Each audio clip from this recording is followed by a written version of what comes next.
Hi, this is Ryan from the Kern River Fly Shop and the Buhler Brothers. And today I'd like to share with you a pattern that comes directly from the Buhler Brothers Kern River fly boxes. Now that it's fall and we're going into winter, two of the prominent food sources out there on the Kern are the midges and the BWOs. And one of our favorite patterns, Rob and I's favorite patterns of fish during this time, is a midge called the rusty albino. One of the great things about it, not only is it a great midge pattern, but it also is a good crossover pattern that can be fished during the times when BWOs are also on the water. It's what Rob and I call guide fly. It catches fish, it's easy to tie, has very few materials, is really durable, and most importantly, it catches fish. And so I'm going to go through this really simple pattern right now for you, and let's see, we'll get our hook out on the water, we'll get our hook in the vise here. Let's see where I put that thing. Here it is. And the one thing that it has is a white bead, and a white bead that's very important is a white bead that doesn't have pearl in it. From our experience, that pearl sheen to it, the white bead doesn't fish as well as one that doesn't have it, either a matte or a gloss, but just make sure there's no pearl to it. This hook size I'm doing my demo is a size 14, but normally we fish them in size 16 or 18. This last weekend on the water, on the Kern on Sunday, Rob and I were fishing as our dropper in size 18, and we're just crushing the fish all over. So it makes a really nice dropper pattern out there in a dry dropper rig. I like to use a scud hook. Any type scud hook you like will work really well. The white bead. Let's see, there you go. The UTC Olive 70 denier. And we'll get that started here. One of the great things about this thread is you can unwind it and have it be really flat so you can keep your patterns really thin. Or you can rope it up if you want. And for my midges, I like to keep it really thin, so we'll spin it counterclockwise, and that'll get the thread to lay out on itself and have it be really flat, as you can see here as we're going back. We'll come down, and then as we go back up, you don't need to make your wraps exactly right next to each other. You can spread them out, and that'll help keep your profile really thin. One of the things we really like in our midges, Rob and myself, is a really thin profile. A lot of the midges you'll see out on the water are thin, but the ones you buy in the shop are pretty fat and bulky, and they really don't match what's on the water. And for our ribbing, we'll take UTC small rust rib. A lot of people common is use copper or gold, but try the ambers and the rust rib out there in all your patterns, trying to switch them out with that on your midges and also your nymphs, and you'll find you'll really enjoy these different colors. I got a piece here going. Okay, let me bring it in there. And you can wrap it on top or on the side, just wherever you start, keep it going along that same line.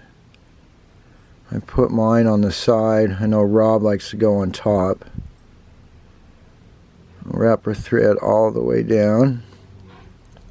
And another reasons why we like to keep a really thin profile is the BWOs. They're really thin also, so it helps match those when we're fishing them.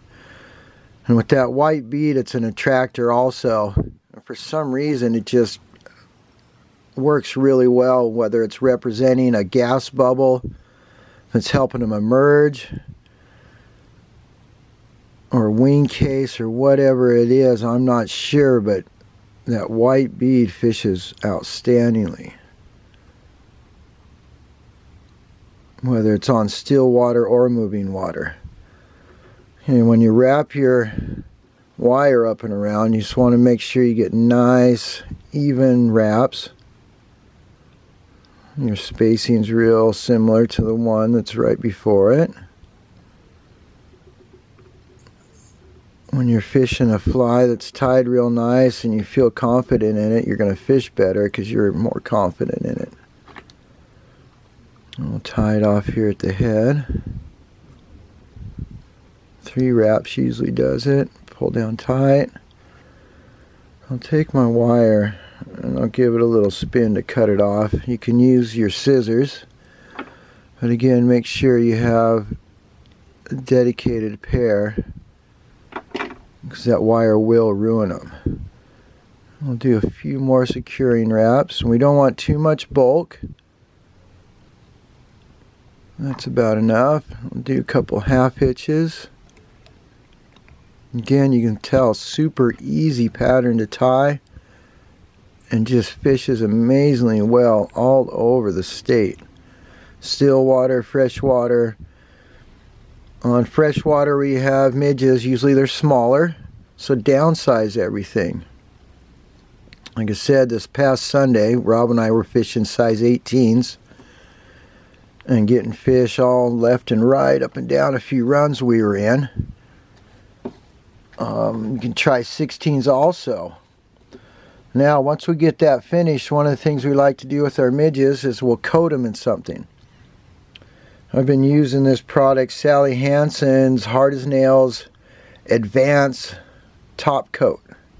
It's clear, it dries hard and clear, like I said, and it's water resistant or waterproof probably.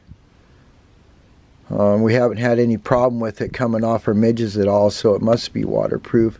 A lot of people use it, which also people like to use their UV products, and that's great too. They all work really well. This is just a real simple, easy way. It's durable. It's been proven from Crowley to Pyramid. So take that and you just need a coat on there, a little light coat. Gives it nice durability.